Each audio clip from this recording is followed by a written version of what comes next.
Era el año 1998, fin de semana. Era un crío con ganas de ver una película interesante. Habíamos ido a un centro comercial mis amigos y nuestros padres, y mientras ellos se fueron a ver una película llamada Torrente, a nosotros nos atrajo más este cartel: Deep Rising, el misterio de las profundidades, o Agua Viva en Hispanoamérica, para que luego digan que nuestras traducciones son malas. Yo era pequeño todavía, no era consciente de que estaba ante el Ciudadano Kane de las películas de monstruos marinos, subgénero maravilloso, por cierto. Esta película no merece ser tan desconocida, debería estar entre las mejores películas mierder de la historia del cine. Venga, vamos a comentarla.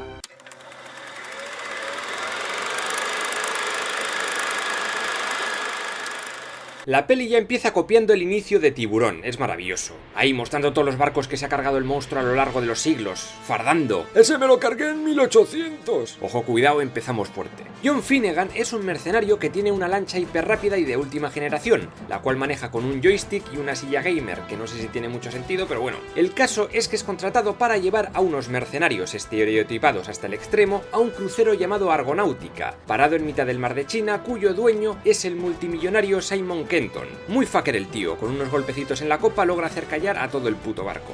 El amigo de Finnegan, Pantucci, descubre que en la bodega los mercenarios malotes tienen varios torpedos. Le pegan una paliza por husmear porque querían mantenerlo en secreto. ¡Oh vaya! ¿Qué pueden llevar estos malvados mercenarios en esas cajas metálicas y alargadas con forma de misil? ¡Libros! ¡Oh no! ¡Son torpedos! ¡Qué sorpresa! A ver, lo iban a saber tarde o temprano. ¿Qué más da? Dejad al pobre hombre, si estaba cantado que no llevaban nada bueno. Estos tíos están aliados con Simon. El plan que tienen es primero atracar el crucero y después torpedearlo para hundirlo, y que el ricachón cobre su seguro. Pero ¿para qué complicarse tanto? ¿Cómo esperas lanzar un torpedo a un barco y no cargarte a nadie por accidente? Que las indemnizaciones suelen ser enormes. Incluso un crucero hundiéndose cerca de tierra puede tener muchas víctimas. Mirad el Costa Concordia, pues imaginaos este. Todo es un poco absurdo, es decir, va Simon y crea el mayor crucero de lujo de la historia, llenazo absoluto en su viaje inaugural, miles de ricachones ahí pasándolo en grande y dejándose la pasta. Entonces, ¿por qué el tío quiere hundirlo para cobrar el seguro? Si todo va viento en popa, nunca mejor dicho, ¿de dónde vienen las pérdidas? Si es el primer viaje y ya la han cagado con el presupuesto, ¿qué mierda estás haciendo con tu vida? ¿Para qué arriesgarte a pagar a un grupo de mercenarios, torpedos y toda la pesca y liar la parda en mitad del océano? Cobrarías la pasta, sí, pero tu imagen se iría por completo al garete. Podría bombardearlo en el mismo puerto cuando estuviese vacío, no sé, nada encaja, nadie está tan puto loco. El tío entra en la sala de seguridad, donde no hay puta seguridad, y con un simple CD hackea el barco entero. Los sistemas electrónicos empiezan a fallar, el barco se detiene y se fríen las comunicaciones. Eso sí, está todo apagado, pero el radar funciona perfectamente, y algo muy grande está yendo hacia ellos a toda velocidad. Los motores están desconectados, pero las hélices a todo trapo, cagada bestial, y ¡bang! Empieza la puta locura. La peña sale volando, entra en pánico, se pisan unos a otros, caos en resumen. Y la primera víctima, la gran pesadilla del ser humano, morir absorbido por un retrete. Luego veremos al monstruo tentacular, y ya me diréis si cabe o no cabe por el puto desagüe. También es mucha casualidad que el monstruo más misterioso del océano ataque el barco justo cuando todos los sistemas están desconectados y no se puede alertar a nadie. Muy conveniente todo.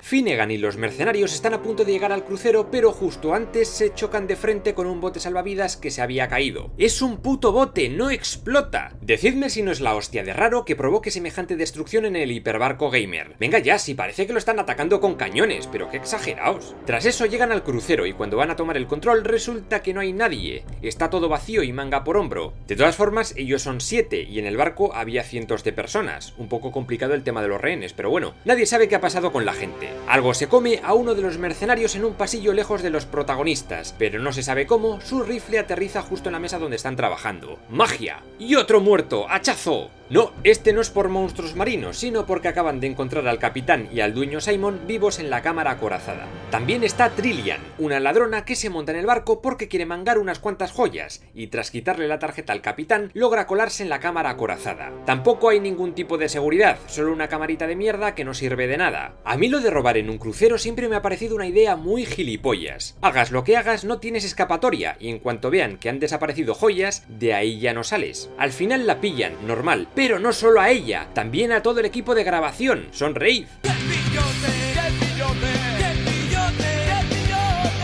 Casi se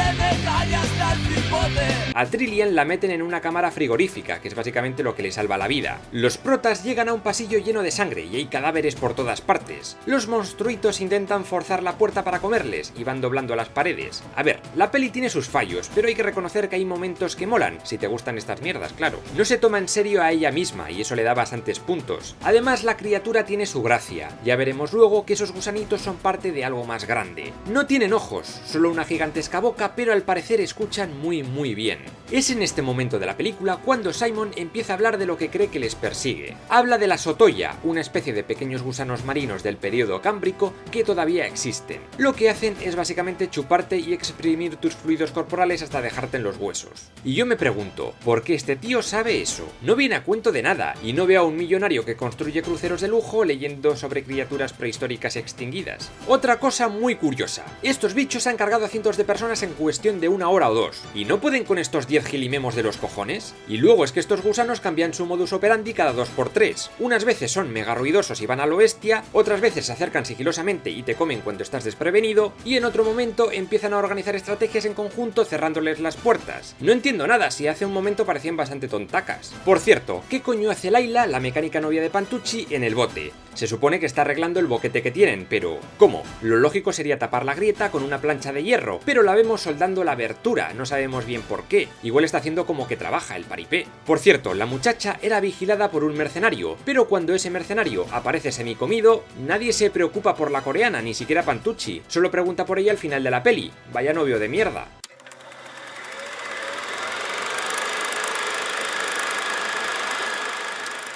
Al llegar a la proa del crucero se encuentran con una estancia llena de los esqueletos de los pasajeros, el cagadero oficial del monstruo. Y yo me pregunto, ¿cómo es que a ninguno de ellos le dio tiempo de irse en los botes salvavidas? Mientras los gusanitos se comen a unos, otros podrían haberse pirado, que tentáculos no hay tantos. Ah, y dato curioso, en toda la película no cambian ni un puto cargador de los rifles. Yo no sé de dónde sacan tanta bala, pero los cargadores que tienen ya las armas son enanos. Es en este momento cuando se abre un agujero en el casco y todo se empieza a inundar. ¿Por qué ahora? Ni idea, porque le conviene al guión. Eso sí, vemos planos del exterior del barco y ni de coña se está hundiendo. Finnegan ha perdido los recambios, por lo que su barco gamer apenas se va a poder mover unos metros, pero tranquis porque tiene un nuevo plan, estrellarlo con los torpedos activados contra el crucero. Ahora el mayor problema es Simon, que se ha vuelto loco y persigue a Trillian para robarle las llaves de la única moto acuática que queda intacta. Ale, vuelta al interior del barco. Cuando Finnegan llega al atrio, de pronto aparece esto. Octalus, un puto pulpo gigante salido de un sueño húmedo de H.P. Lovecraft.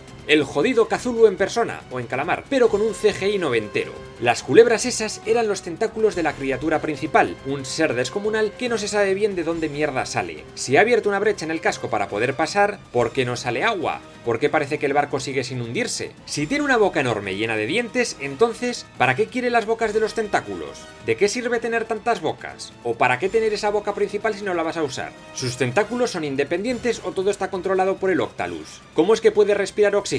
Pero bueno, el monstruo demuestra que es muy lerdo porque deja a Finnegan un tiro limpio a uno de sus ojos. Y me surge una duda, mientras esto ocurre, ¿cómo ha podido uno de los tentáculos atacar a Pantucci si estaba en el bote lejos de todo? Justo cuando Finnegan y Trillian van a escapar con la moto acuática, vuelven los tentáculos y tienen que improvisar una nueva ruta mientras recorren los pasillos de uno de los subniveles. Este está medio inundado, lo cual es algo absurdo, porque están a unos metros por encima del nivel del mar, ya me diréis cómo mierda se ha inundado. La altura de esta plataforma cambia constantemente a lo largo de esta película por arte de magia. Y luego tenemos a Finnegan disparando a las puertas de un ascensor para abrirlas y poder pasar. Joder, vaya flipada, pero la escena mola un huevo. Finalmente el barco gamer se estrella, tampoco muy fuerte, pero los torpedos explotan todos, un poco con ayuda de la magia oscura. Vaya torpedos élficos más potentes, destrozan por completo todo el puto crucero. Y el Octalus de pronto estalla desde dentro. Todo estalla desde dentro, a la mierda la física, qué cojones, viva el CGI de los 90. Nuestros queridos protagonistas llegan a una isla. Todo parece haber acabado.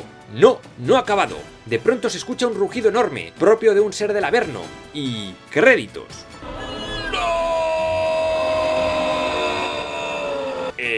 A ver, ¿pero qué clase de monstruo era? ¿Eran otoyas? Pero si son pulpos no pueden estar en la selva. ¿Era King Kong? No sé, han pasado 20 años y todavía no hay segunda parte. Exijo una secuela. Creo que ya va siendo hora, joder. Si te gusta el cine, el mundo del guión y echarte unas risas con los fallos argumentales más absurdos, no dudes en suscribirte. Y si te gusta la historia bien contada, te recomiendo visitar mi otro canal, pero eso es otra historia.